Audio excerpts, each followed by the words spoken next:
আগামী জাতীয় সংসদ নির্বাচন নিয়ে সরগরম দেশের রাজনৈতিক অঙ্গন। এর মধ্যেই রোববার নোবেলজয়ী ডক্টর মোহাম্মদ ইউনূসকে সাবেক মার্কিন প্রেসিডেন্ট বারাক ওবামার চিঠি সহ কয়েকটি বিষয় এসেছে আলোচনায়। তারা মোট 8টা ফাইন্ডিংস পাইছে। আমরা একে একে দেখি। প্রথম ফাইন্ডিংস, অর্থনৈতিক সংগ্রাম জনজীবনের সবচেয়ে বড় সংকট, আর এটার জন্য দায়ী সরকার।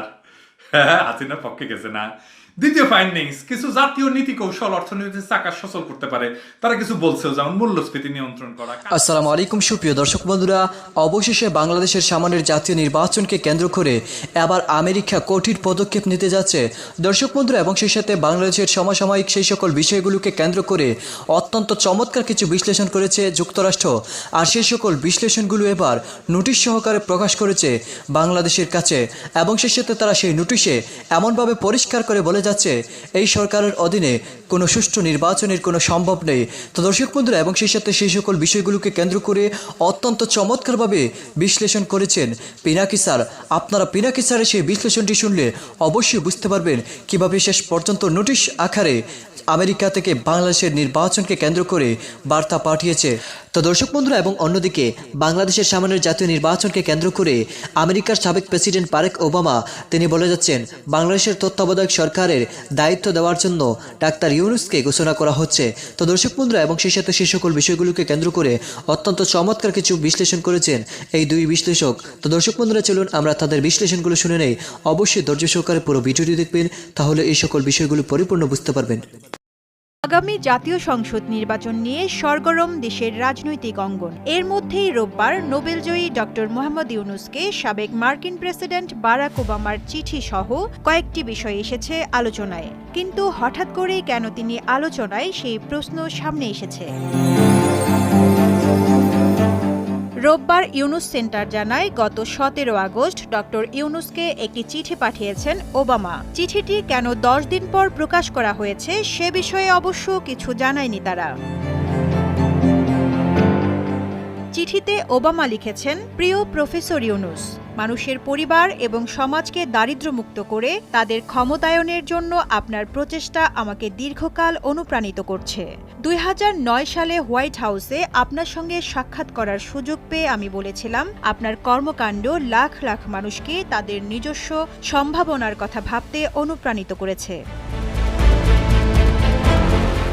চিঠিতে তিনি আরও লিখেছেন, আমি আশা করি এটা আপনাকে শক্তি যোগাবে, যাদের অনেকের সম্ভাবনাকে আপনি বিনিয়োগ করেছেন এবং আমরা যারা সবার জন্য অর্থনৈতিক ভবিষ্যতের কথা চিন্তা করছি আপনি তাদের ভাবনায় রয়েছেন।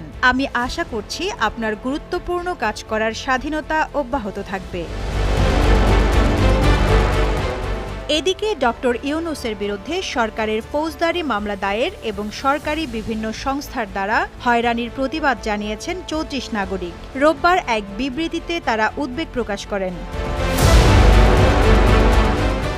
বিবৃতিতে 34 নাগরিক বলেন, সম্প্রতি প্রফেসর ডক্টর মোহাম্মদ ইউনূস ও গ্রামীণ টেলিকমে তার কয়েকজন সহকর্মীর বিরুদ্ধে শ্রম আইন ভঙ্গের অভিযোগে শ্রম আদালতে একটি ফৌজদারি মামলা দায়ের করা হয়েছে। তার আইনজীবীরা জানিয়েছেন, উত্থাপিত অভিযোগগুলো দেওয়ানি চরিত্রের হলেও সরকারের পক্ষ থেকে ফৌজদারি মামলা দায়ের করা হয়। এই মামলা অস্বাভাবিক দ্রুত গতিতে নিষ্পত্তি করার জন্য সরকারের ভূমিকা বর্তমানে লক্ষণীয় হয়ে উঠছে। তারা আরও বলেন, ব্যাংক হিসাব তলব, তদন্ত ও জিজ্ঞাসাবাদের নামে ডক্টর ইউনূসকে সরকারের বিভিন্ন প্রতিষ্ঠান হয়রানি করেছে। পাশাপাশি সরকারের বিভিন্ন পর্যায় থেকে তার বিরুদ্ধে নানা ধরনের বিষোদ্গার অব্যাহত রয়েছে।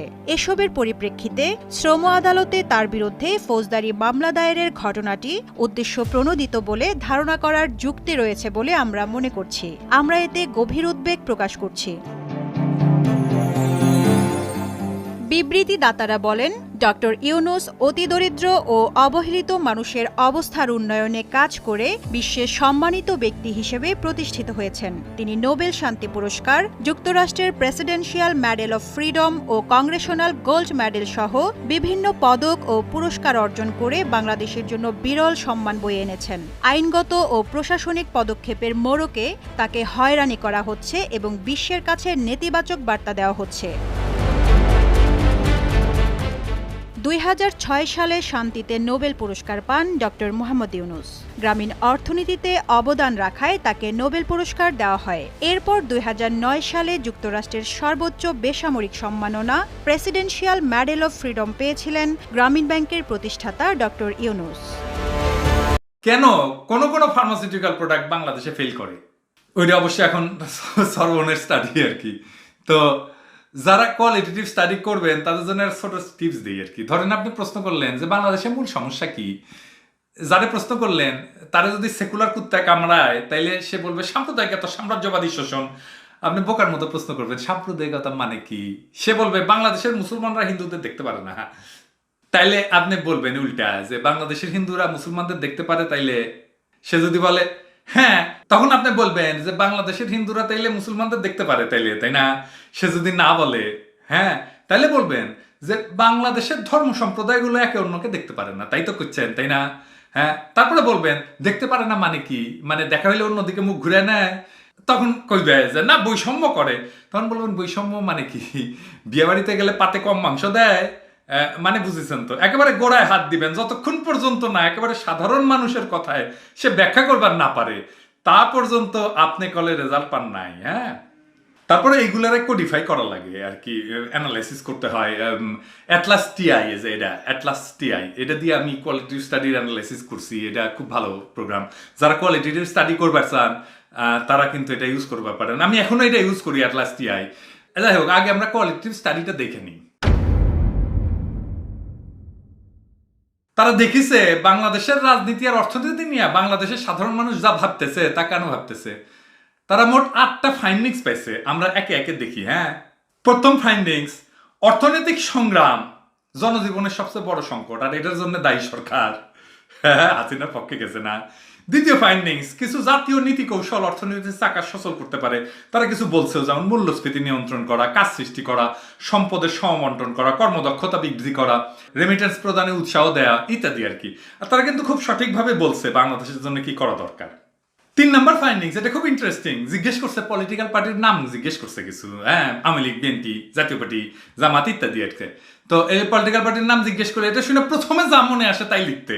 হ্যাঁ, মানে ধরেন আপনারে কইলো আওয়ামী লীগ, শুনে কি লিখবেন? তারপরে কইলো বিএনপি, শুনে কি লিখবেন? তো পাবলিক ধুমায় লিখছে, যা লিখছে আওয়ামী লীগ বা বিএনপি শুনা পজিটিভ জিনিস লিখছে সমান সমান, কিন্তু নেগেটিভ জিনিস বা গালি দিছে আওয়ামী লীগকে বিএনপির দ্বিগুণ, 2 গুণ। মানে ধরেন আওয়ামী লীগ বলছে তো গালি দিয়ে দিছে, একটা গালি লিখছে আর কি, খারাপ, হ্যাঁ, শয়তান, বদমাইশ ইত্যাদি। আমি শিওর আওয়ামী লীগ শুনে পাবলিকে প্রথম যে শব্দটা বলছে তা হইতেছে জাউরা। 4 নম্বর ফাইন্ডিং, বাংলাদেশে গণতন্ত্র নাই, বাংলাদেশে একটা নিপীড়ক ব্যবস্থা আছে, বাক স্বাধীনতা নাই, রাজনৈতিক অধিকার আর নাগরিক অধিকার নাই। এই হাসিনার পক্ষে গেছে। 5 নম্বর ফাইন্ডিংস, নিরপেক্ষ তত্ত্বাবধায়ক সরকার ছাড়া 2024 সালের নির্বাচন অবাধ এবং সুষ্ঠু হবে না, হাসিনার পক্ষে গেছে। 6 নম্বর ফাইন্ডিংস, মানুষ ভোট দিতে চায়, এটা স্বাভাবিক, আমরা তো জানি মানুষ ভোট দিতে চায়, ভোট আমাদের দেশে একটা উৎসবের মতো। এবং অনেকে বলছেন নিরপেক্ষ তত্ত্বাবধায়ক সরকার ছাড়া ভোট নেওয়ার কোনো অর্থ নাই। অনেকে অবশ্য বিএনপি আর আওয়ামী লীগ উভয়ের উপরে বিরক্ত। হ্যাঁ, এটা বিএনপির জন্যও নেগেটিভ, আওয়ামী লীগের জন্যও নেগেটিভ। 7 নম্বর ফাইন্ডিংস, যদি কেয়ারটেকার সরকার না হয় তাইলে অনেকে মনে করে বিরোধী দলের অংশ নেওয়া উচিত, তবে এর উল্টা মতো আছে। তো যাই হোক, 8 নম্বর ফাইন্ডিংস হলো বিদেশি শক্তির প্রভাব নিয়ে, আমেরিকা আর চীনের প্রভাব নিয়ে মিশ্র প্রতিক্রিয়া আছে, তবে বেশিরভাগই মনে করে ভারতের প্রভাব আমাদের জন্য ক্ষতিকর। তাইলে কোয়ালিটি স্টাডিকে আওয়ামী লীগের পক্ষে, একটা ফাইন্ডিংসও তো ওর পক্ষে যায় নাই। আসেন একটা একটা করে দেখি কোন ফাইন্ডিংস তার পক্ষে গেছে।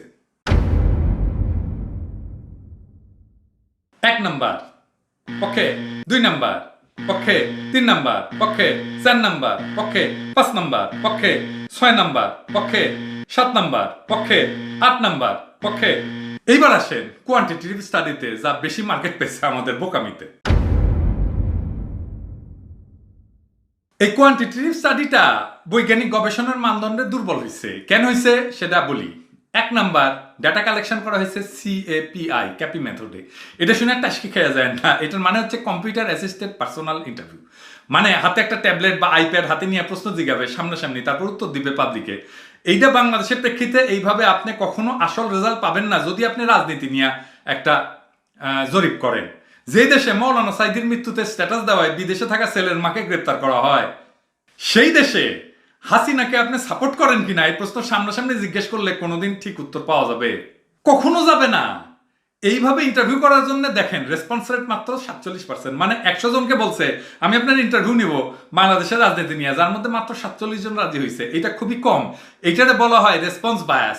এই জন্য বায়াস হবেই রেজাল্টটা বায়াসড। সেটা এই রেসপন্স রেট দেখে বোঝা যায়। এটার এক্সাম্পল আছে যে এখানে যে সোভিয়েত ইউনিয়নে যখন এইরকম জরিপ টরিপ হইতো তখন জনগণ তার মতামত প্রকাশ করতে পারতো না, হ্যাঁ, তারা ভয় পাইতো।